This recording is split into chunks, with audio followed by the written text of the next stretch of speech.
CTV News at 5 with Hudson Mack. Good evening, I'm Andrew Johnson. Hudson Mack is away tonight. People heading to Port Renfrew will no longer have to sit and wait before crossing the Sombrio Bridge. The province is pumping more than $12 million into expanding the 55-year-old timber span. The plan is to replace the single-lane structure with a two-lane concrete and steel bridge. The project will include paving and realigning the bridge approaches, adding paved shoulders, and resurfacing nearly 5.5 kilometers of Highway 14 east of Port Renfrew.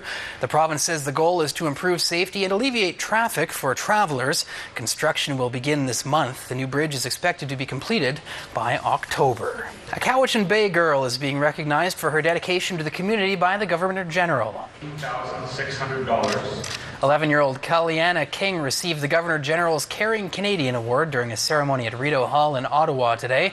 Since a very young age, King has been working to fight muscular dystrophy after being inspired by a friend living with the disorder. When she was 8 years old, King dyed her hair pink and shaved it off, raising more than $14,000 for Muscular Dystrophy Canada. Her dedication inspired others in her region to follow suit. Well, it's almost bathing suit season, and if you're looking to stay fit, you don't have to look indoors for fancy exercise equipment. The township of Esquimalt introduced an outdoor gym today. The Esquimalt Active Park is an extension to the rec center meant for all ages and all fitness levels. To keep the community engaged in exercise, rain or shine, Esquimalt is celebrating its 100th birthday this year. And with an aging population, Esquimalt's mayor says it's important that the city keeps exercise accessible. This is an extension of keeping people healthy, and keeping people healthy keeps down costs in terms of health care, and those costs translate from all levels of government. If my community stays healthy, my infrastructure stays healthier as well. It's so nice to be able to walk over, go through it, and give yourself that challenge and just really enjoy, yeah. Any exercise is going to be great. The fresh air is a bonus for it. Corporate donations and government grants made up part of the $90,000 cost of the weatherproof park. If you're in the area and curious about the new park, you can sign up for a free session with a trainer at Esquimalt Rec Center starting tomorrow until the end of May. The BC Coroner's Service says nearly 3/4 of domestic murder victims in the province are women. A survey of 120 deaths involving romantic partners between 2003 and last year found nearly 73% were women. The survey also found men are more likely to kill their partners when relationships end, while women are more likely to kill in the heat of anger. The highest death rate was in the northern part of the province, where there was a higher percentage of First Nations victims. The most common form of death was from stabbing. Teachers across the province are voting on whether to withdraw all voluntary extracurricular activities. This afternoon, hundreds of teachers from the Nanaimo Ladysmith district gathered at the Port Theatre for a closed-door meeting to discuss the potential job action. CTV News was not permitted inside the meeting, but we spoke to several teachers on their way in. All of them said the ballot would be a tough one to cast, no matter which way they voted.